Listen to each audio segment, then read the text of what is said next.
É, verdades e fantasias. O mundo sempre distingue ruidosamente os expositores de fantasias.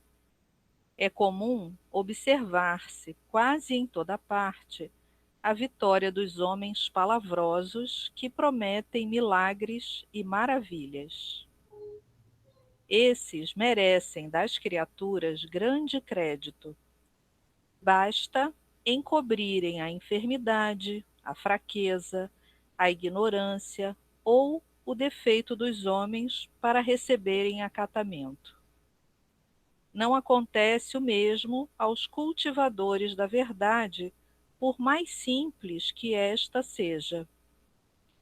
Através de todos os tempos, para esses últimos, a sociedade reservou a fogueira, o veneno, a cruz, a punição implacável. Tentando fugir à angustiosa situação espiritual que lhe é própria, o homem inventou o homem a buena dicha, impondo, contudo, aos adivinhadores o disfarce dourado das realidades negras e duras.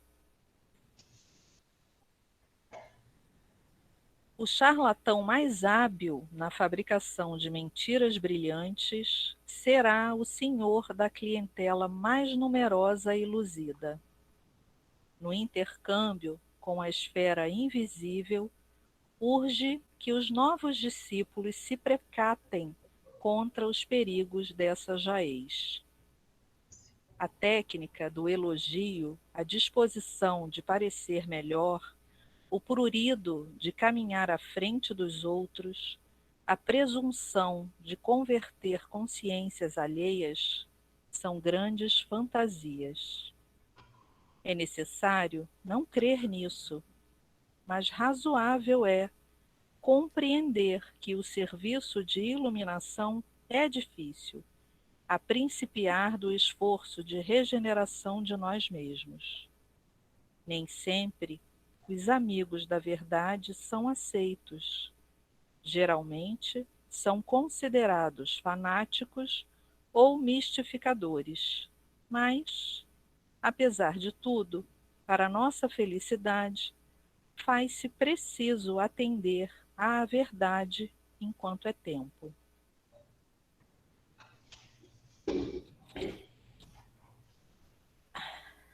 Então, aqui o significado desse buena dicha que ele fala, né, que os homens inventaram, né? É, Sandra, eu não oi, resisto, é buena dicha. eu não falo bem a outra língua, só o português mesmo. Buena Eu não dicha. resisto. Então explica pra gente o que que é. Buena dicha? É, O que é a buena dicha? É É sorte, né? sorte. Você, por exemplo, esse negócio que a pessoa lê a sorte, é a buena dicha. isso aí. Porque dicha é felicidade, é boa felicidade, tá? E aí a gente, para disfarçar, né, esconder, como ele diz aqui, as nossas dificuldades, né, a fraqueza, a ignorância, a gente inventou isso para se enganar, né, porque as pessoas procuram ler a sorte, né, saber da sua sorte através das pessoas que têm essa não sei nem como chamar isso, facilidade, esse dom, não sei, né? E aí acha que aquilo, né? Olha, você vai ser feliz, vai ganhar na loteria, né? E a gente vai seguindo por esse caminho, né? Que dificulta mais, afasta mais a gente da verdade, né? Que é o que ele diz aqui. A gente precisa não se deixar enganar, não se deixar envolver, né, pelas pessoas que têm um palavrório fácil, né, falam bonito, né. Então, eu tenho dificuldade com as palavras, então eu acho bonita a pessoa que sabe falar, sabe se expressar, né, faz um discurso assim, é envolvente, né, mas a gente precisa tomar muito cuidado com isso, né, e procurar como ele diz aqui,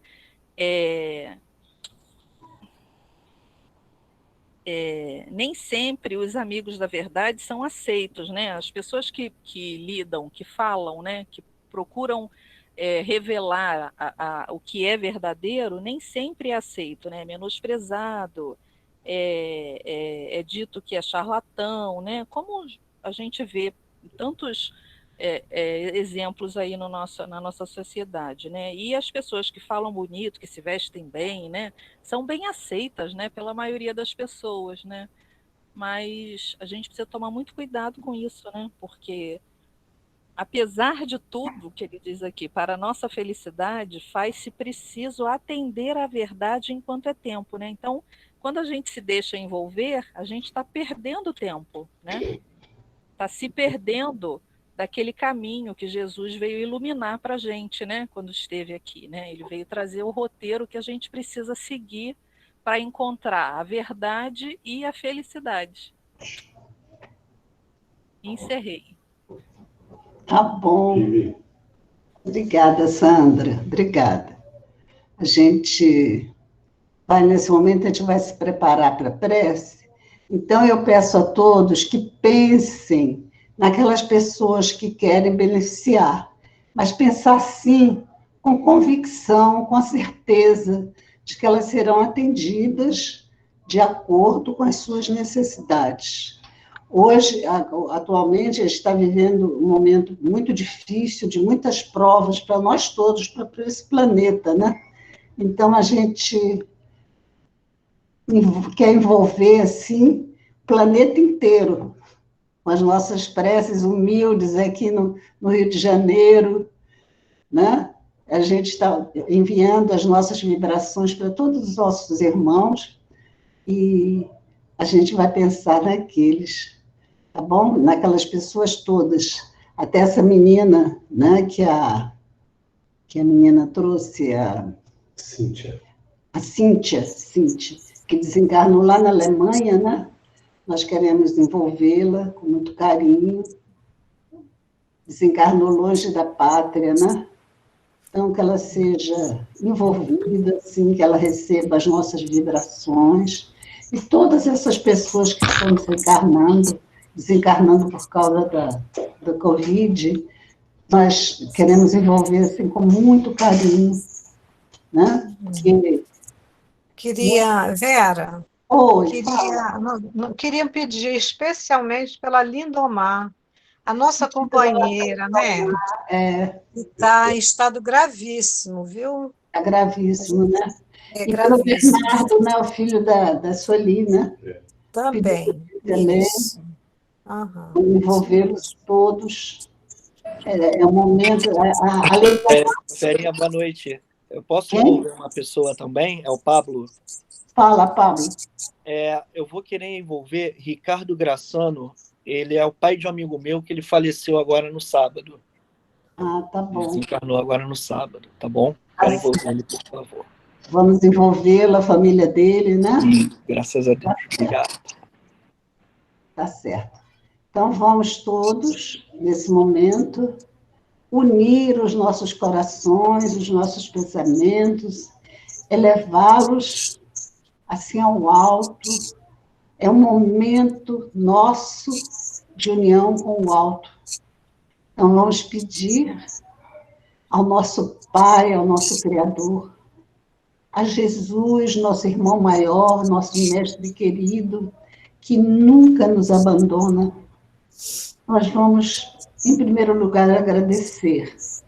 Agradecer por tudo que eles nos concedem, por todo o amor com que eles nos abrigam e por tudo que temos em nossas vidas, mesmo, senhores queridos, pelas dores, pelo sofrimento, porque tudo isso nos faz crescer como pessoas, como espíritos, nos fortalecem. Então, Senhor, nós agradecemos muito por essa doutrina libertadora, o Espiritismo que nos esclarece, que nos mostra como caminhar pela vida. Por tudo isso agradecemos, Senhor. Agradecemos e pedimos. Rogamos aos seus corações, ao grande amor que o Senhor nos oferece, Jesus amado. Nós queremos pedir por todos os nossos companheiros e irmãos, em todas as partes desse planeta, que estão passando por esse sofrimento, por essa dor, por aquelas famílias que estão perdendo seus entes queridos, que eles possam compreender em seus corações que essa separação é uma separação só física, que nós nunca morremos, que nós estamos ligados pelos laços da amizade e do amor. Muito obrigada, Senhor querido. Envolva-nos a todos, ampare a nossa cidade do Rio de Janeiro, nosso Brasil, ampare aqueles que nos conduzem, aqueles que estão governando a nossa pátria, para que eles abram seus corações e suas mentes para as inspirações que vêm do alto. Ampare a todos, Senhor.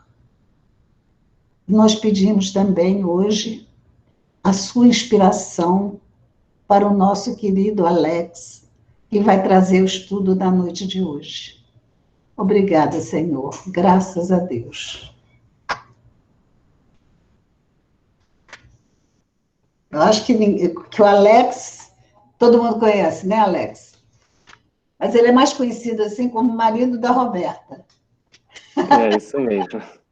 Né, Alex? Eu acho que Como é que também o pessoal te chama às vezes? De Roberto. Na outra encarnação eu fui Roberto. Por que será? Deve ser associação de ideia, né? Olha, eu achava que era associação de ideia até uma pessoa que não conhece a Roberta me chamar de Roberto. Jura? Aí eu falei assim, agora não, agora isso deve ser coisa mesmo da outra encarnação. É da outra encarnação, o seu nome é da outra encarnação. Tá bom, Alex, a palavra é sua, tá? Tá bom, então. Boa noite a todos. Vamos iniciar, então, nosso estudo da noite, que é sobre o Evangelho segundo o Espiritismo, no capítulo 6, o Cristo Consolador. A Soninha vai me ajudar aí projetando. O nosso item, o objeto do nosso estudo é o item 8, que é o último item do capítulo. Mas nós vamos dar uma repassada, porque esse capítulo, especialmente do Evangelho, ele é um capítulo que ele traz muita consolação mesmo para a gente. Traz muito fortalecimento, né? Então, quando a gente passa pelos nossos momentos de dificuldade, a gente encontra muita força nos ensinamentos de Jesus, né? E esse capítulo, ele é especialmente importante nesse aspecto.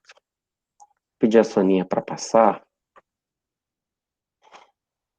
a tela, Soninha, por favor. Então, nós temos o item 1, que é o jugo leve.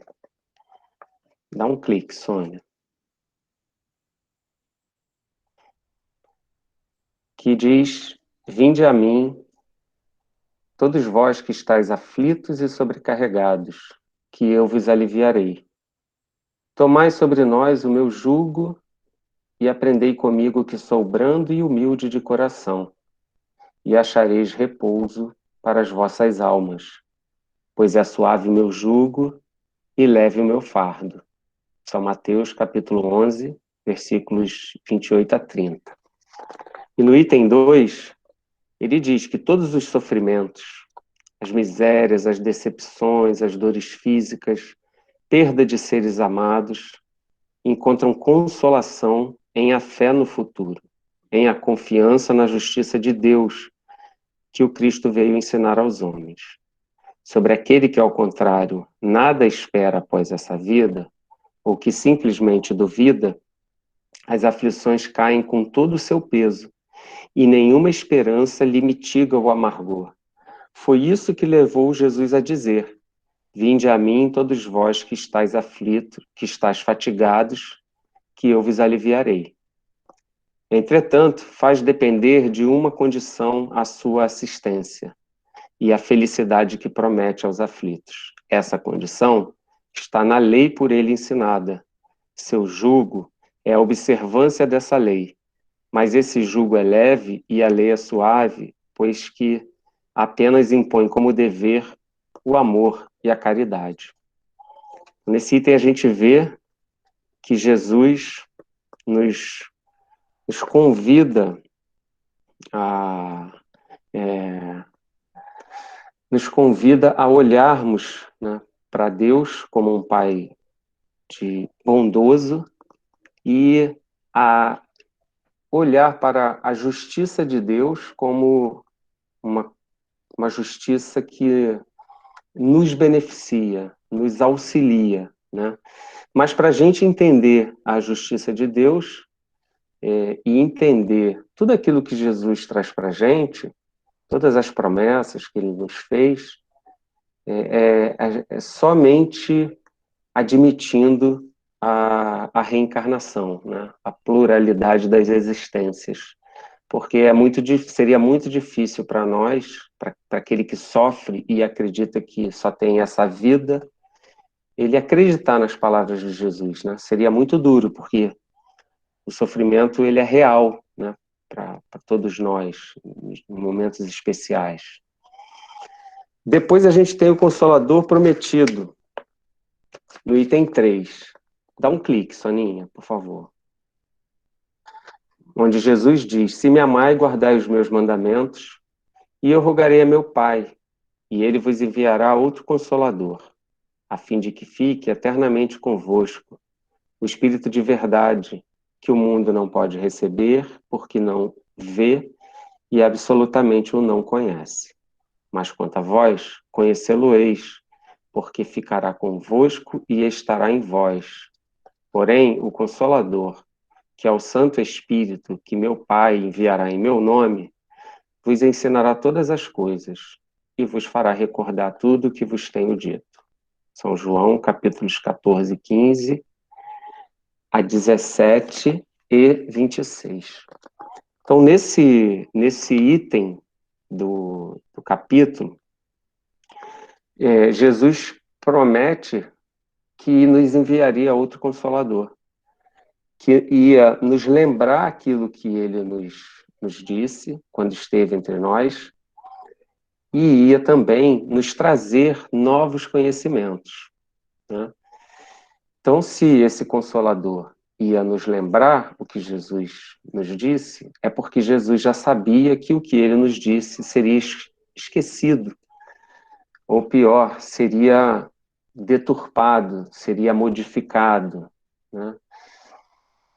E também, se ele diz que esse Consolador iria ensinar coisas para nós, é porque ele não pôde ensinar tudo aquilo que ele tinha para ensinar para a gente.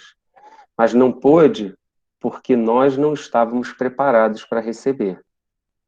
Então era necessário que a humanidade amadurecesse, né, intelectualmente, que a ciência se desenvolvesse, para que nós pudéssemos, então, receber, através do Espiritismo, um conhecimento mais profundo da nossa realidade espiritual, de cada um de nós, e com esse conhecimento, nos fortalecermos no entendimento das dificuldades pelas quais nós passamos, uma vez que nós sabemos o motivo pelo qual nós passamos essas dificuldades, uma vez que nós sabemos de os benefícios que nos aguardam se nós enfrentarmos essas dificuldades com coragem, com fé e com esperança. Dá mais um clique, Sônia, por favor. No item 5, nós temos o advento do Espírito de verdade, que diz assim: venho como outrora aos transviados filhos de Israel, trazer-vos a verdade e dissipar as trevas. Escutai-me. O Espiritismo, como fez antigamente a minha palavra, tem de lembrar aos incrédulos que acima deles reina a imutável verdade. O Deus bom, o Deus grande, que faz germinem as plantas e se levantem as ondas. Revelei a doutrina divinal como um ceifeiro, reuni em feixes o bem esparso no seio da humanidade e disse: vinde a mim, todos vós que sofreis. Então, Jesus, né, através do Espiritismo, continua nos revelando esse Pai bondoso que reina acima de tudo, né? Que é um Deus bom, um Deus grande, que é aquele que faz com que tudo aconteça. Então, se nós temos um Pai dessa magnitude, nós que providencia tudo que a gente necessita, né, que provê a nós a todo momento, a gente sabe que temos uma oportunidade de recorrer a esse Pai, né, quando a gente enfrenta dificuldades, né, porque esse Pai que criou tudo isso não nos fez para nós, não nos criou para nós sucumbirmos às dificuldades e tampouco para que nós desistamos da nossa evolução espiritual. No item 6, ele diz assim: venho instruir e consolar os pobres deserdados. Venho dizer-lhes que elevem a sua resignação ao nível de suas provas, que chorem, porquanto a dor foi sagrada no Jardim das Oliveiras, mas que esperem, pois que também a eles os anjos consoladores lhes virão enxugar as lágrimas. E num outro trecho aqui do item 6, ele diz: em verdade vos digo, os que carregam seus fardos e assistem os seus irmãos são bem-amados meus. Instruí-vos na preciosa doutrina que dissipa o erro das revoltas, e vos mostra o sublime objetivo da provação humana. Assim, como o vento varre a poeira, que também o sopro dos espíritos dissipe os vossos despeitos contra os ricos do mundo, que são não raro muito miseráveis, porquanto se acham sujeitos a provas mais perigosas do que as vossas. Estou convosco, e meu apóstolo vos instrui. Bebei na fonte viva do amor, e preparai-vos, cativos da vida, a lançar-vos um dia, livres e alegres, no seio daquele que vos criou, fracos, para vos tornar perfectíveis, e que quer modeleis vós mesmos a vossa maleável argila, a fim de serdes os artífices da vossa imortalidade. Então, nesse item, mais uma vez, nós somos informados de que Jesus veio para consolar os pobres e os deserdados. Ele veio trazer o consolo. Mas a gente observa que o consolo que Jesus nos promete não é o consolo daquele que vai ficar parado esperando que esse consolo chegue. Em nenhum momento Jesus nos diz isso. Nos diz que, milagrosamente, ele vai resolver os nossos problemas. né? A gente vê que ele diz que nós temos que carregar os nossos fardos e assistirmos aos nossos irmãos, né? Aqueles que são mais necessitados, aqueles que estão em uma condição momentaneamente mais difícil do que a nossa. Então, nós não podemos ficar esperando a consolação que o Cristo nos prometeu de braços cruzados, né? Esperando passivamente. Se nós fizermos isso, nós não estaremos caminhando na direção desta consolação. Porque se fosse para ser assim, o nosso Pai teria nos criado perfeitos. E Ele não nos criou perfeitos porque Ele quer que nós mesmos sejamos os responsáveis por atingir essa perfeição. Para quê? Com a experiência, com o conhecimento que nós adquirimos nessa caminhada, nós possamos colaborar com Ele na criação, cuidando daqueles outros espíritos em condições inferiores às nossas, como hoje nós temos os benfeitores espirituais a nos ajudarem, a nos orientarem através do Espiritismo, né, com todas essas mensagens que a gente recebe. Nós temos Jesus, que veio trazer todos os ensinamentos para nós, e todos os demais enviados por Jesus à Terra, com a missão de instruir os homens, né? A gente precisa ser responsáveis pelo nosso crescimento espiritual, né? A gente precisa ser os responsáveis por caminhar na direção de Jesus, caminhar na direção de Deus. Ele nos envia todos esses ensinamentos, todos esses mensageiros, todos esses recursos, o Espiritismo, com todos os ensinamentos que nos traz, com o objetivo de que nós nos fortaleçamos, nos encorajemos para seguir o nosso caminho, caminhando na direção de Deus.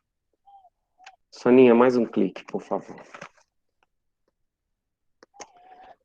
No item 7, nós temos: sou o grande médico das almas, e venho trazer-vos o remédio que vos há de curar. Os fracos, os sofredores e os enfermos são meus filhos prediletos. Venho salvá-los. Vinde, pois, a mim, vós que sofreis, e vos achais oprimidos, e sereis aliviados e consolados. Então, Jesus, mais uma vez, nos convida a ir a Ele, para que nós sejamos aliviados, né?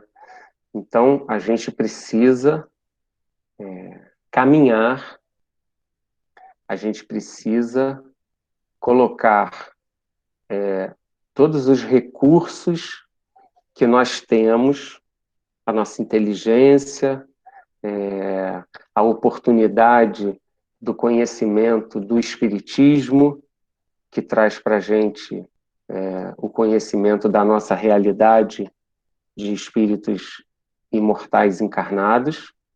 Nós precisamos juntar todos esses recursos que nós recebemos para nos fortalecer e caminharmos na direção de Jesus. Então, esse capítulo do Evangelho, ele realmente é muito consolador para todos nós que enfrentamos as nossas dificuldades, né? É o capítulo mais, eu diria que é o coração, na minha opinião, do Evangelho do Cristo, né? do Evangelho segundo o Espiritismo. Esse capítulo, ler esse capítulo por si só, já é suficiente para poder auxiliar uma criatura que se encontra num momento de dificuldade. Então a gente vai para o item 8, que eu peço a Soninha para dar um clique, que é o objeto de estudo da noite, que diz assim: Deus consola os humildes e dá força aos aflitos que lhe a pedem. Seu poder cobre a terra e por toda parte, junto de cada lágrima, colocou ele um bálsamo que consola. A abnegação e o devotamento são uma prece contínua e encerram um ensinamento profundo. A sabedoria humana reside nessas duas palavras. Possam todos os espíritos sofredores compreender essa verdade, em vez de clamarem contra suas dores, contra os sofrimentos morais que neste mundo vos cabem em partilha. Tomai, pois, por divisa estas duas palavras, devotamento e abnegação, e sereis fortes, porque elas resumem todos os deveres que a caridade e a humildade vos impõem. O sentimento do dever cumprido vos dará repouso ao espírito e resignação. O coração bate então melhor, a alma se asserena e o corpo se forra aos desfalecimentos. Por isso que o corpo tanto menos forte se sente, quanto mais profundamente golpeado é o espírito. Espírito de Verdade, Afri, 1863. Dá um clique para mim, Sônia, por favor. Mais um. Bom, agora eu vou voltar ao texto que a gente acabou de ler e a gente vai conversar parte a parte sobre ele. Então, ele inicia dizendo que Deus consola os humildes e dá força aos aflitos que lhe a pedem. Seu poder cobre toda a terra e por toda parte, junto de cada lágrima, colocou ele um bálsamo que consola. A primeira coisa que a gente pode pensar quando a gente lê que Deus consola os humildes Deus só consola os humildes? Deus só dá força aos aflitos que lhe a pedem? E a gente sabe que Deus, na sua grandiosidade, na sua bondade e no seu amor, ele não deixa ninguém sem assistência, né? O seu amor, ele atinge a todos nós, mas nós sabemos que os humildes são aqueles que têm condições, oferecem condições para serem assistidos por Deus. Na realidade, Deus, ele quer consolar a todos nós, mas a muitos de nós ainda nos apegamos ao orgulho e, por isso, nós não aceitamos o consolo que Deus nos envia. Já os humildes, esses aceitam o consolo que Deus envia. Por quê? Porque reconhecem em Deus o Pai, reconhecem em Deus o Criador, reconhecem Deus como bondoso, misericordioso e aquele que pode tudo. E aí se submete às leis de Deus. Os orgulhosos não se submetem às leis de Deus porque muitas vezes nem reconhecem a grandiosidade, a sublimidade de Deus. E por que ele dá força aos aflitos que pedem? Na realidade, ele dá força a todos nós, mas os aflitos, normalmente, nos momentos de grande aflição, é que pedem força ao Pai. a gente se lembra de um caso que é bastante citado, né, da literatura espírita, do André Luiz, quando no umbral, após todo aquele período de sofrimento pelo qual ele passou, em que ele já não suportava mais aquele sofrimento, ele finalmente ele faz uma prece fervorosa para Deus. Ele não era religioso quando encarnado, mas o sofrimento e a aflição pela qual ele estava passando levaram ele a fazer aquela prece, a pedir a Deus com todas as forças que ele tinha. E então, nesse momento, como o livro nos diz, ele é imediatamente resgatado pelos espíritos de nosso lar, que frequentavam o umbral justamente com a intenção de auxiliar aqueles espíritos que ofereciam condições de serem auxiliados, né? Então a gente vê que os ensinamentos de Jesus, que sempre nos fazem refletir que nós precisamos fazer alguma coisa, né? Desde que Jesus esteve entre nós, tudo que ele veio trazer para nós sempre estava subentendido um esforço da nossa parte. A criatura, ela precisa fazer um esforço, né? Então, quando a gente está passando por um momento de grande dificuldade, por um momento de dor, e a gente pede ajuda a Deus, essa dor, essa dificuldade, isso não vai sumir de uma hora para outra, milagrosamente, né? Mas, se nós pedirmos a Deus força, resignação, coragem, fé e esperança para passar por aquela situação, isso sim, nós seremos atendidos, né? Então a gente vê que os ensinamentos de Jesus, né, o que o Espiritismo nos traz está em total consonância com o que Jesus nos ensinou. Até porque o Espiritismo é enviado por Jesus para nós, né? Então a gente vê, Deus consola os humildes e dá força aos aflitos que lhe a pedem. Por quê? Porque os humildes são os que reconhecem a sua grandiosidade, né? E que buscam um consolo em Deus, e os aflitos são aqueles que pedem a Deus nos momentos de grande aflição, porque o poder de Deus cobre toda a terra, como a gente sabe, né? E junto de cada lágrima colocou ele um bálsamo que consola, porque nós sabemos que as dificuldades que nós enfrentamos, quaisquer que sejam na terra, né, aquelas que não são criadas por nós mesmos, porque muitas vezes a criatura mesma ela cria situações que lhe trazem muita dor, e muitas vezes ela não suporta essa dor.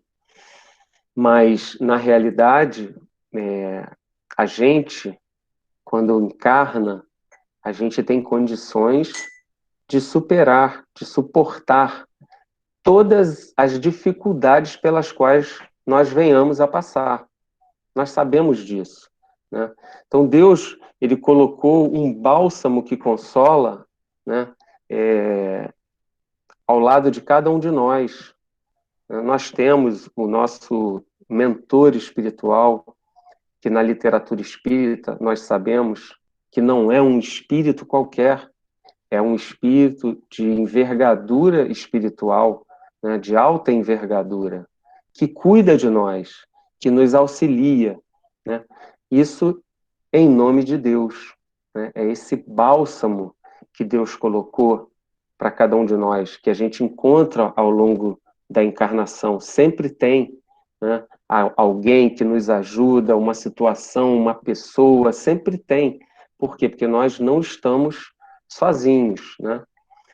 E mesmo quando nós criamos as dificuldades que nós passamos, embora elas não tenham sido planejadas, mesmo nesses momentos, nós podemos recorrer a Deus e pedir com humildade, né? Pedir a Ele que nos auxilie. E Ele vai nos auxiliar. Ele nunca, nunca deixa de nos auxiliar. Soninha, dá um clique para mim, por favor. E aí, no trecho seguinte, a abnegação e o devotamento são uma prece contínua e encerram um ensinamento profundo. A sabedoria humana reside nessas duas palavras. Possam todos os espíritos sofredores compreender essa verdade, em vez de clamarem contra suas dores, contra os sofrimentos morais que neste mundo vos cabem em partilha. Tomai, pois, por divisas essas duas palavras, devotamento e abnegação, e sereis fortes, porque elas resumem todos os deveres que a caridade e a humildade vos impõem. Sônia, dá mais um clique, por favor. Bom, no dicionário Michaelis, a gente encontra a abnegação como sendo um ato ou efeito de abnegar, um ato caracterizado pela superação do egoísmo, desprezo ou sacrifício dos próprios interesses para atender ou satisfazer as necessidades alheias. E o devotamento é o ato ou o efeito de devotar-se, dedicação, devotação. Mais um clique, Sônia, por favor. Bom, então, no segundo parágrafo que a gente estava conversando, a gente tem que a abnegação e o devotamento são uma prece contínua e encerram um ensinamento profundo. Então, uma prece contínua, ou seja, temos a possibilidade de estar permanentemente em prece no nosso dia a dia, se nós agirmos com a abnegação e com o devotamento. A gente vê a importância que tem essas duas palavras, né, o que elas representam, porque a gente viu que abnegar, né, é a gente abrir mão dos nossos próprios interesses para atender o interesse daquele que está necessitando, naquele momento, um pouco mais de nós. E a gente sabe que sempre tem alguém passando por uma dificuldade maior do que a nossa. Sempre tem alguém que nós temos a oportunidade de ajudar, né, de fazer uma caridade.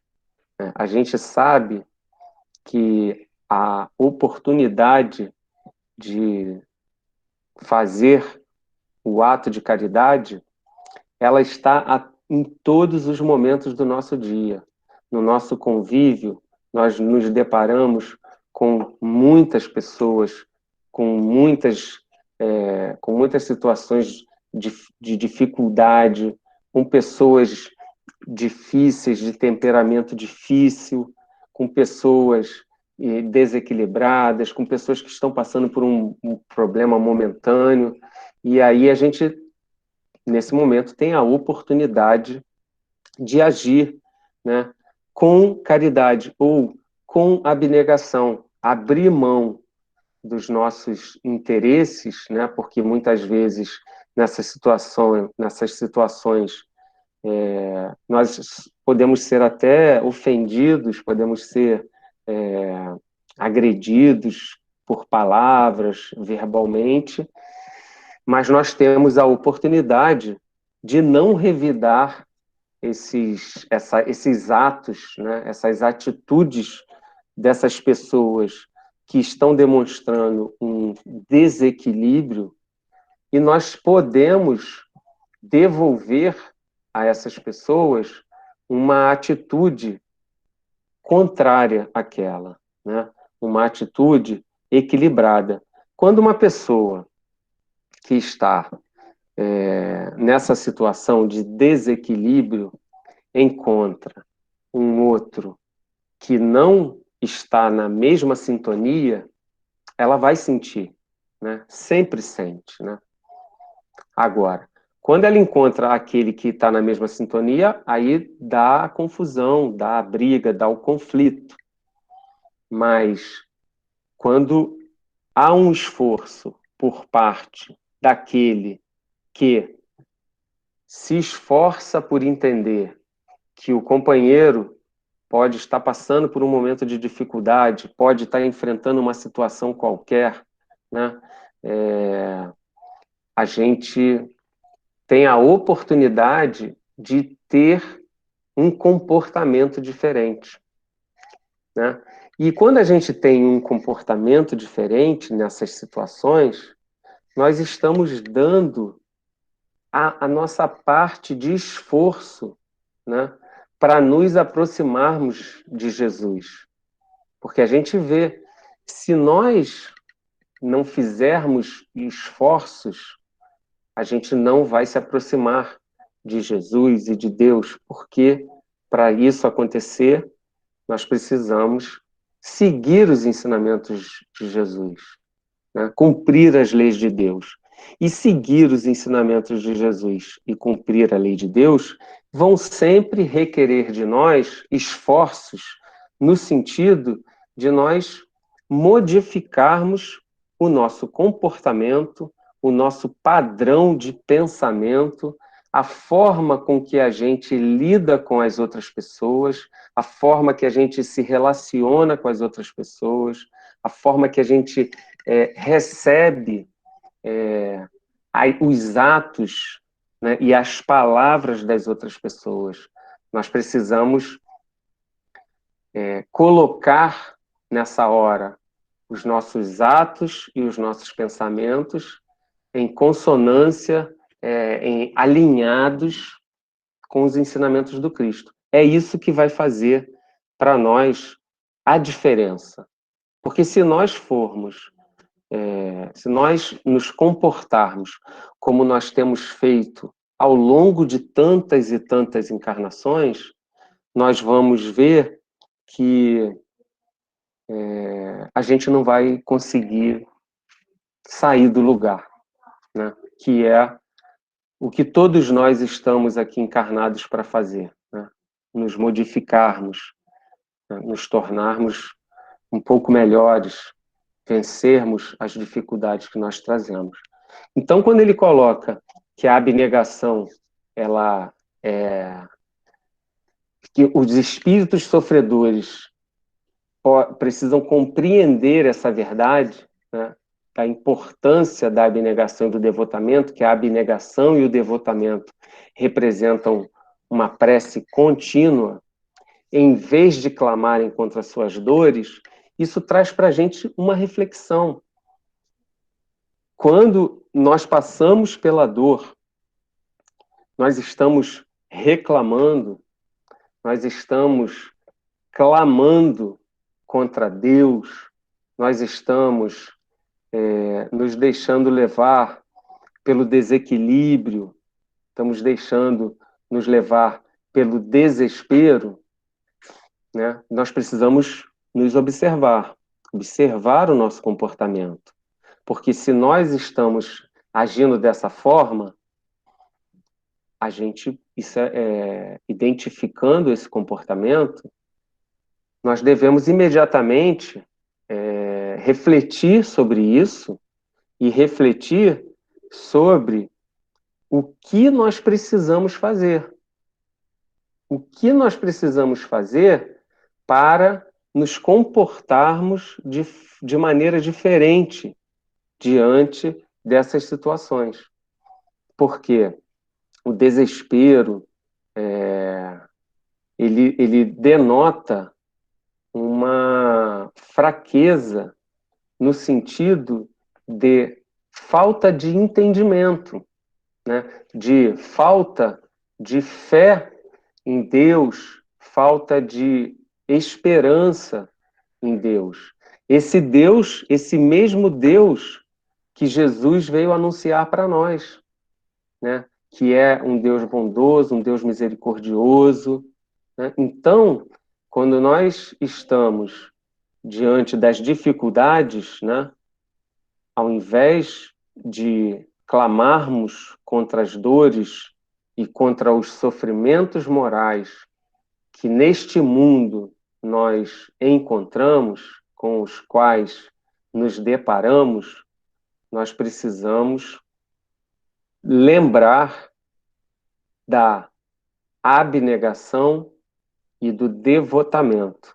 Ou seja, nós precisamos lembrar que precisamos agir com abnegação e precisamos ter devotamento. Mas devotamento a quê? Porque a criatura ela pode ser devotada, a gente viu, né, que na definição da devoção, a criatura pode ser devotada a muitas coisas, a muitas ideias, né? A pessoa pode ser devotada a qualquer coisa, ela se dedica àquilo com devoção.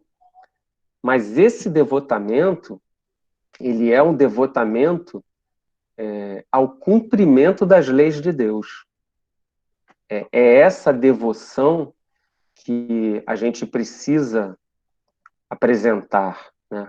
É o devotamento daquele que se esforça para cumprir as leis de Deus. E aí, passando pelas dificuldades, né? Se esforçando para agir com abnegação, porque a gente vê que essas duas palavras, como ele diz na última frase, elas resumem todos os deveres que a caridade e a humildade nos impõem, né? Então, a abnegação e o devotamento resumem os deveres que a caridade e a humildade nos impõem. E aí a gente precisa refletir sobre isso, sobre nossos atos, nossos comportamentos diante desses momentos difíceis, para poder identificarmos como estamos nos comportando e, assim, alinharmos esse nosso comportamento aos ensinamentos de Jesus, né? A gente lembra que sempre que Jesus nos traz um ensinamento, ele nos lembra que existe uma parte que cabe a nós. E essa parte não não está nas letras, não está no romance, não é isso. Nós estamos falando da nossa vida, estamos falando do nosso dia a dia, estamos falando da nossa oportunidade, da oportunidade que essa encarnação representa para cada um de nós. Soninha, pode passar, por favor? No último trecho deste slide, a gente tem o sentimento do dever cumprido vos dará repouso ao espírito e resignação. O coração bate então melhor, a alma se asserena e o corpo se forra aos desfalecimentos. Por isso que o corpo tanto menos forte se sente, quanto mais profundamente golpeado é o espírito. Não? Então a gente vê que ele fala para a gente do sentimento do dever cumprido. Para a gente poder pensar no sentimento do dever cumprido, vamos ver o que o Evangelho nos traz a respeito do dever. Dá um clique, Sônia, por favor. Bom, a gente tem lá no capítulo 17, Sede Perfeitos, no item 7, o dever. E diz assim: o dever é a obrigação moral da criatura para consigo mesma, primeiro, e em seguida, para com os outros. O dever é a lei da vida. Com ele, deparamos nas mais íntimas particularidades, como nos atos mais elevados. Quero aqui falar apenas do dever moral e não do dever que as profissões impõem. Na ordem dos sentimentos, o dever é muito difícil de cumprir-se, pois se acha em antagonismo com as atrações do interesse e do coração. Não tem testemunhas as suas vitórias e não estão sujeitas à repressão as suas derrotas. O dever íntimo do homem fica entregue ao seu livre arbítrio. O aguilhão da consciência, guardião da probidade interior, o adverte e sustenta, mas muitas vezes mostra-se impotente diante dos sofismas da paixão. Fielmente observado, o dever do coração eleva o homem. Como determiná-lo, porém, com exatidão? Onde começa ele? Onde termina? O dever principia para cada um de vós, ou melhor, para cada um de nós, exatamente no ponto em que nós ameaçamos a felicidade ou a tranquilidade do nosso próximo. E acaba no limite que nós não desejamos que ninguém transponha com relação a nós. Então a gente vê que o dever é uma obrigação moral nossa. O dever é o dever de cumprir as leis de Deus. Esse é o dever de cada um de nós, que está na nossa consciência. E quando a gente não cumpre esse dever, a gente se depara com a nossa consciência a nos alertar, a reclamar que nós não estamos cumprindo o nosso dever. Sendo que muitas vezes esse dever que nós temos muito bem entendido dentro de nós, ele entra em conflito com os nossos interesses imediatos, os nossos interesses materiais, os nossos interesses pessoais. E é nessa hora que cada um de nós vai dar conta do seu dever. Então a gente vê, hoje em dia, na nossa sociedade, muitos irmãos nossos passando por dificuldades nos seus comportamentos, né? Governantes, pessoas que têm responsabilidade pública, das quais, ou dos atos das quais, muita gente depende para ter bem-estar, né?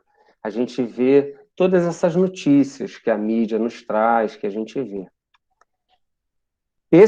Essas pessoas, elas têm as suas consciências que vão, em algum momento, ser ouvidas, porque a consciência delas está lá, latentemente, alertando-as de que esses comportamentos não estão corretos. Mas a criatura, em algum momento, ela se anestesia, porque a consciência não é anestesiada. A consciência fica lá, latente. Mas a criatura se anestesia e não quer ouvir a sua própria consciência. Mas essa é a criatura que está lá. Só que o Cristo, ele não veio ensinar para a gente analisar o que o outro está fazendo, porque nós não conseguimos modificar o outro. Ele vem para que nós olhemos para nós, né?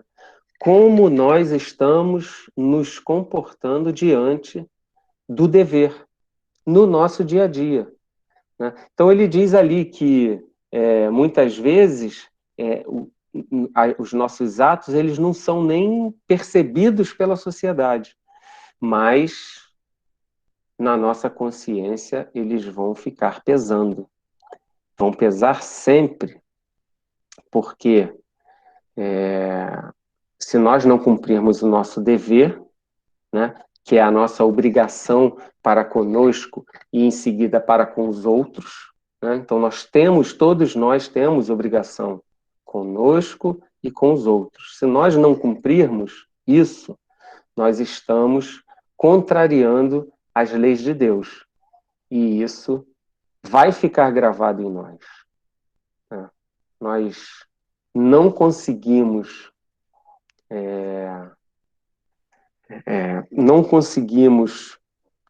contrariar a lei de Deus, não conseguimos agir em contrário à lei de Deus, sem que isso traga para nós uma consequência, né? Primeiro na nossa consciência, imediato, a gente sente isso, né? Então o dever é isso, o dever é a obrigação moral da criatura. E para a gente saber aonde ele começa e aonde ele termina, é muito fácil, né? Fácil de saber, difícil de cumprir. Mas o dever principia para cada um de nós no ponto que a gente ameaça a felicidade do outro. Então a gente precisa estar atento às nossas ações, né? Porque muitas vezes nós passamos por dificuldades e por sofrimentos e enfrentamos essas questões. Mas a gente pode estar causando sofrimento para o outro, causando dor para o outro, e não está nem percebendo.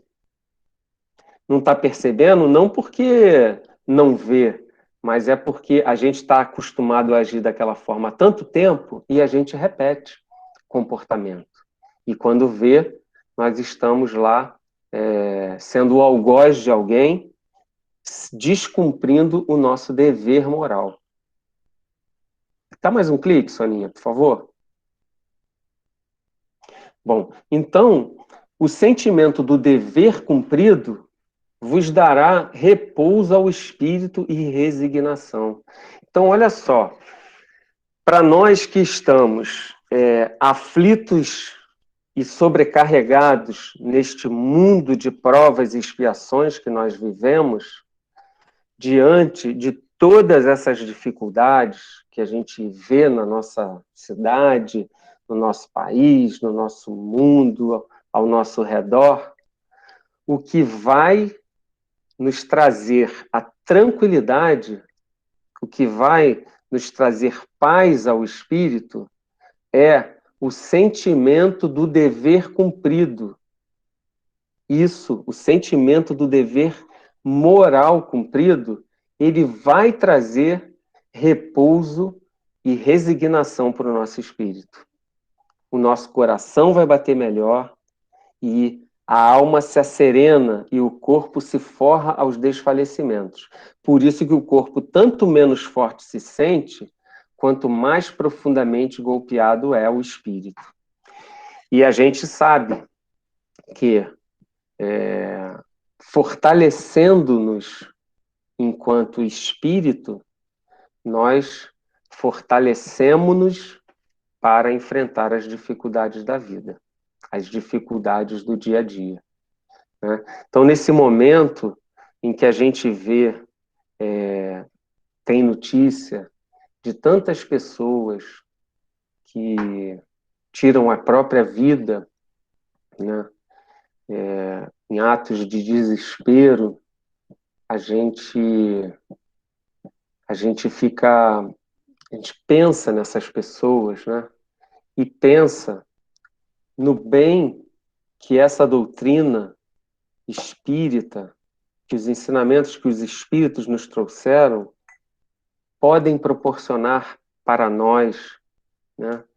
Nos fortalecendo para que nós com entendimento da realidade espiritual, com entendimento que esse Cristo Consolador traz para nós consigamos nos desvencilhar dessas ideias e desses comportamentos que nos levam a esses atos de atentar contra a nossa própria vida.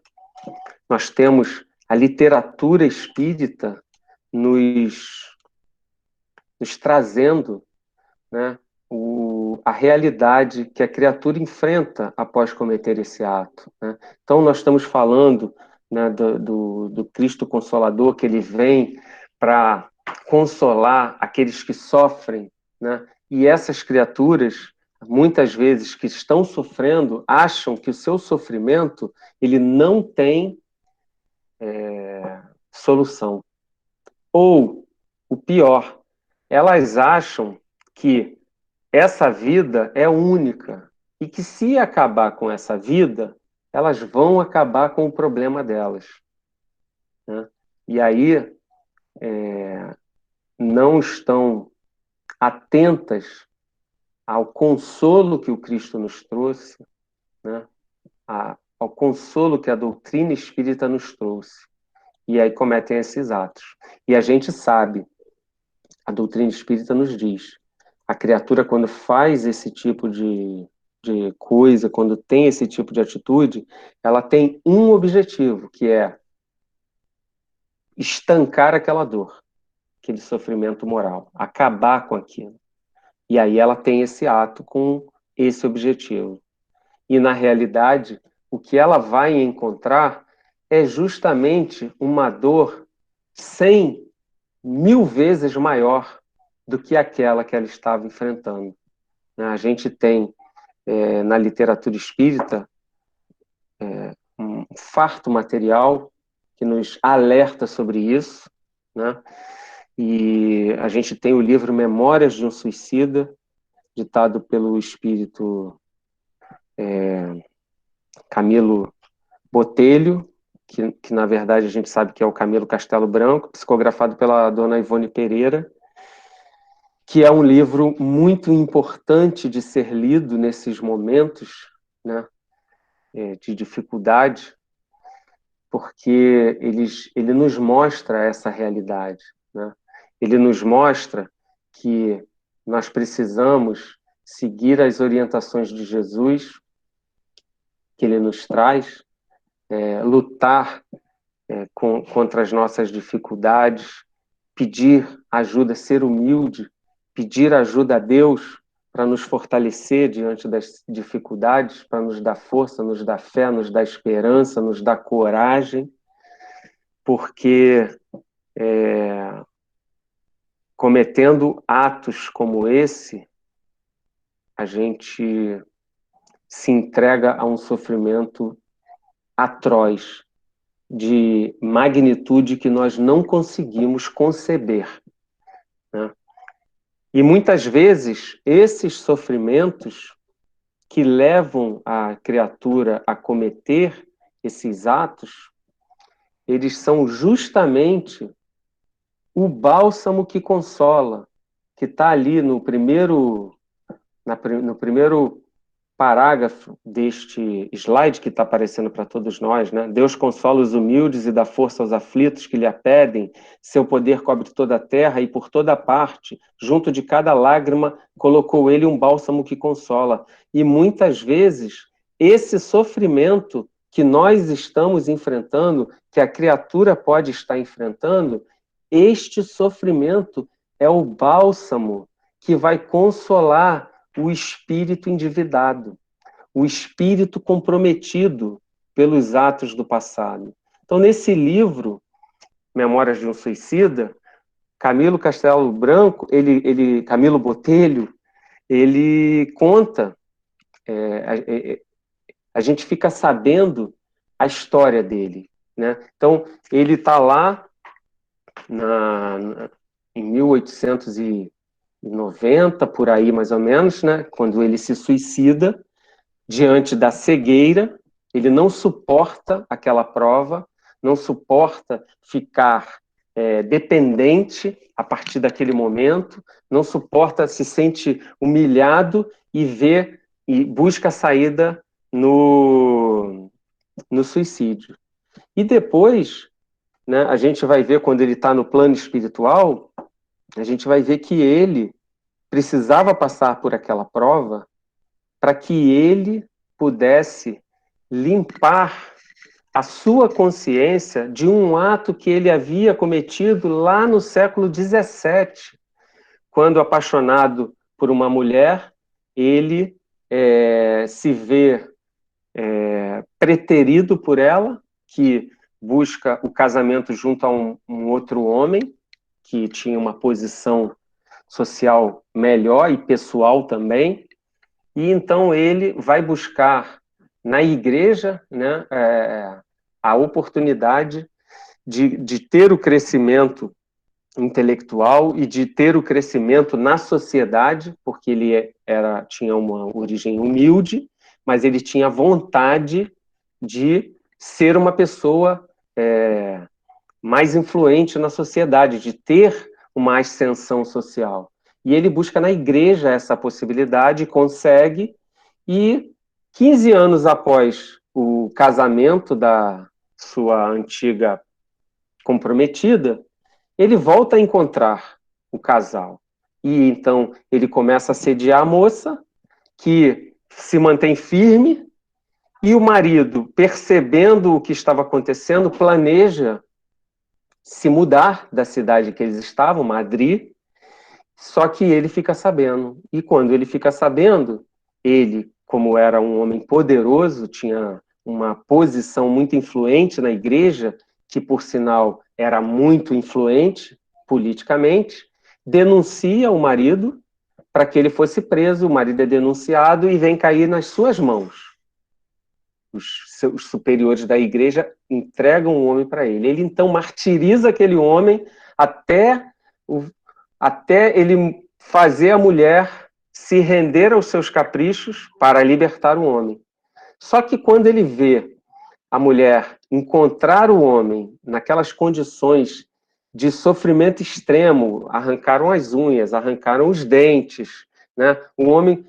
E quando a mulher encontra, ele permite que a mulher veja o homem no calabouço onde ele o colocou, ele vê o amor que aquela mulher sentia por aquele homem naquelas condições, e naquele momento ele vê que não adiantava, ele poderia fazer qualquer coisa, que ele não teria o amor daquela mulher, aquele amor, e ele, pelo contrário, ele sente todo o desprezo que a mulher tinha por ele, por tudo que ele fez. E aí, no último ato, ele vai e manda cegar o homem, que ele ia dar a liberdade em troca da mulher ter se submetido aos seus caprichos, conforme combinado, mas ele não tinha prometido que ia entregar o homem em condições perfeitas. Então ele manda cegar aquele homem.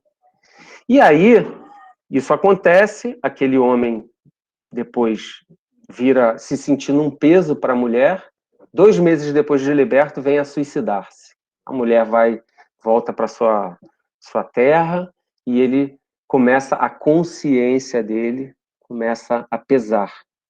E ele começa a parar de colaborar com as autoridades da igreja que o utilizavam para perseguir as pessoas, para fazer tudo de errado, se aproveitando do desejo dele de ascender socialmente.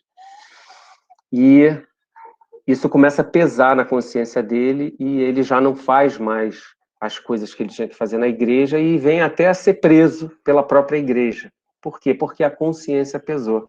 Então ele inicia, a partir desse momento, quando ele desencarna no plano espiritual, e também em outras encarnações, ele inicia um processo de expiação que visa o reajuste dele, que iria justamente culminar com essa encarnação em que ele ia passar finalmente pela prova da cegueira. Então a gente vê que a cegueira para esse espírito iria trazer o alívio que ele não conseguiria ter diante de tamanha atrocidade que ele cometeu contra as leis de Deus, contra o seu irmão, né? De tamanha contrariedade ao dever moral que a gente acabou de ver. E ele, naquela encarnação, ele teria essa oportunidade. Então, aquela dificuldade pela qual aquele espírito iria passar, ela seria o bálsamo que iria trazer o consolo para aquele espírito. E a gente vê que ele se suicida, então vai para o mundo espiritual, é socorrido, sofre, mas sofre, mas sofre, mas sofre muito, muito mais do que ele imaginava, do que ele estava sofrendo na Terra. E depois, quando ele já, então, consegue se restabelecer, se reequilibrar no plano espiritual, 50 anos depois do seu suicídio, ele está no plano espiritual trabalhando, aprendendo, mas a sua consciência continuava pesada. Ele não se sentia bem. Ele não se sentia feliz, não tinha como. Por quê? Porque a sua consciência ainda o estava cobrando dos atos que ele teve. Até que, então, finalmente, ele planeja uma nova reencarnação, onde ele ia passar pela prova da cegueira, para que ele conseguisse, finalmente, extirpar de dentro de si aquele comprometimento que ele tinha com a lei de Deus. Então, é isso, que nós possamos refletir sobre esses ensinamentos que Jesus nos traz através do Espiritismo nas suas palavras diretas, para que nós nos fortaleçamos para o enfrentamento das nossas dificuldades e para buscarmos o nosso aperfeiçoamento enquanto espírito na luta contra as dificuldades que ainda trazemos dentro de nós. Que Jesus nos abençoe.